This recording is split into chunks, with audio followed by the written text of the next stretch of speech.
سر یہ تو ہم بولنا شروع کریں تو یہ پوری رات یہ چلتا رہے گا، کتابوں کا خدا اور بابوں کا خدا اور آخری لے لے تبرکن۔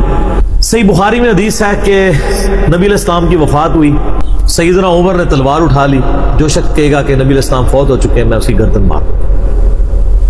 اتنے میں سیدنا ابوبکر آئے، سیدھا چلے گئے حجرہ عائشہ میں سلام اللہ علیہا، نبی علیہ السلام کی میت کو جا کے بوسہ دیا اور کہا یا رسول اللہ، اللہ تعالیٰ آپ پہ دو موتیں جمع نہیں کرے گا، ایک موت تو آپ کا مقدر تھی، وہ آپ کو آنی تھی، اب آپ آخرت کی زندگی میں جا چکے ہیں۔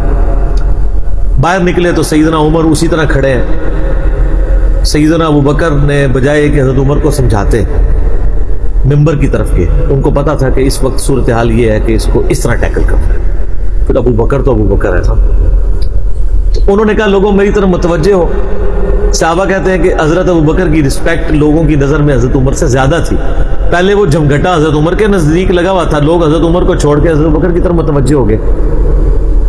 سیدنا ابوبکر ممبر پہ چڑھے، انہوں نے پہلا جملہ ہی بولا جس پہ سیدھی 295 سی لگتی ہے، من کان یعبد محمدا فإن محمد قد بات، جو کوئی تم میں سے محمد کی عبادت کرتا تھا جان لے کہ محمد علیہ السلام کو موت آ چکی ہے۔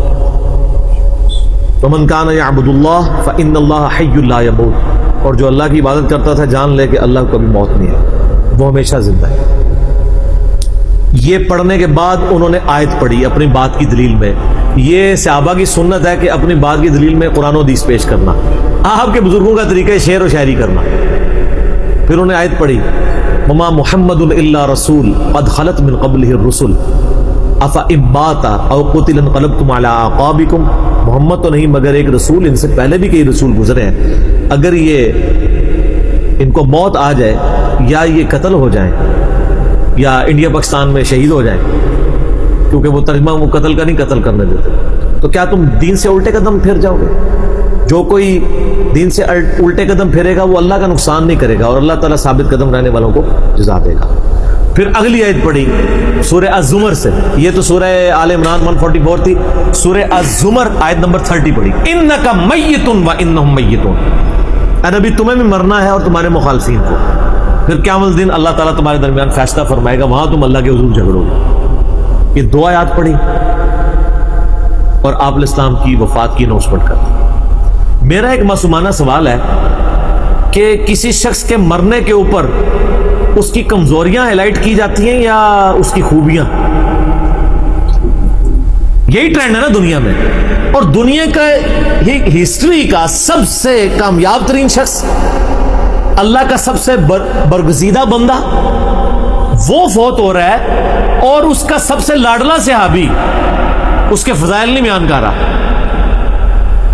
دکھائیں کہاں خطبے میں فضائل بیان ہوئے میں؟ ساری وہ باتیں جن کو آپ نیگیٹو باتیں سمجھتے ہیں۔ اعلیٰ ہونا چاہیے تھا کہ لوگوں نبی علیہ السلام فوت ہو چکے ہیں اور قرآن میں آیت ہے وما ارسلناک الا رحمۃ للعالمین ان اللہ وملائکتہ یصلون علی النبی، تو سارے پڑھو درود۔ یہ ہونا چاہیے تھا نا، یہ کہتے ہیں ڈھونڈ ڈھونڈ کے نبی دیاں خامیاں لب دے رہے، اور ظالموں کیا قرآن میں کوئی نبی کی خامی ہے؟ یہ جملہ بولنے والا خود گستاخ رسول ہے۔ قرآن میں نبی کی خامی کہاں آ سکتی ہے؟ نبی علیہ السلام کے بارے میں جو عقیدہ ہے وہ بتایا جاتا ہے، جس کو آپ خامی سمجھتے ہو۔ آپ اللہ کے قرآن کو اگر آپ خامی سمجھتے ہو تو یہ آپ کی خام خیالی ہے۔ نبی علیہ السلام کی وفات کے اوپر آپ کے فضائل بیان نہیں ہو رہے، بلکہ بالکل 180 ڈگری بات ہو رہی ہے۔ کیوں؟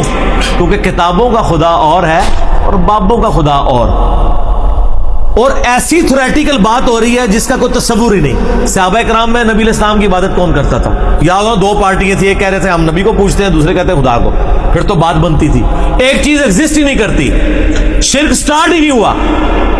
آج تو تھوک کے حساب سے تو لوگ کہتے ہیں شرک ختم ہو گیا، جب شروع بھی نہیں ہوا تھا اس وقت بھی کسی نے ان کو مات دی کہ حضرت کون شرک کرتا ہے؟ محمد کی عبادت کون کر رہا ہے؟ یہ کیوں آپ باتیں بول رہے ہیں، فرضی جملے بول رہے ہیں؟ آپ پہ 295 سی لگواؤں گا میں۔ کسی نے نہیں کہا فرضی جملہ نا کہ جو محمد کی بات کرتا تھا جان لے محمد مر چکے ہیں، یا انڈیا پاکستان میں ترجمہ محمد علیہ السلام وصال شریف فرما گئے، کیونکہ وہاں تو ہے نا فإن محمد قد بات، تو کھڑے ہو کر یار تمہیں ایڈی بھی سمجھ نہیں، کون کرتا ہے بھائی عبادت؟ کولو کہانیاں کرا رہے ہیں۔ لیکن انسانیت نے ایک بہت بڑا رزق لیا ہوا ہے۔ نبی علیہ السلام سے پہلے بھی ایک بہت برگزیدہ ہستی گزری ہے، آج دنیا میں سب سے بڑا شرک اس کے نام پہ ہے. کون؟ عیسیٰ ابن مریم.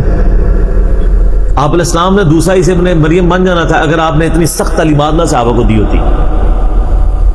ظاہر ہے جن صحابہ کے سامنے تھا کہ جامعہ ترمذی میں حدیث ہے, انس ابن مالک کہتے ہیں ایک شخص ہم میں آتا تھا اور ہم اس کے استقبال کے لیے کھڑے نہیں ہوتے تھے, حالانکہ ہم اسے سب سے بڑھ کے محبوب سمجھتے تھے اپنے لیے, اور وہ محمد رسول اللہ تھے, کیونکہ ہم سمجھتے تھے کہ آپ صلی اللہ علیہ وآلہ وسلم اس چیز کو برا مناتے ہیں.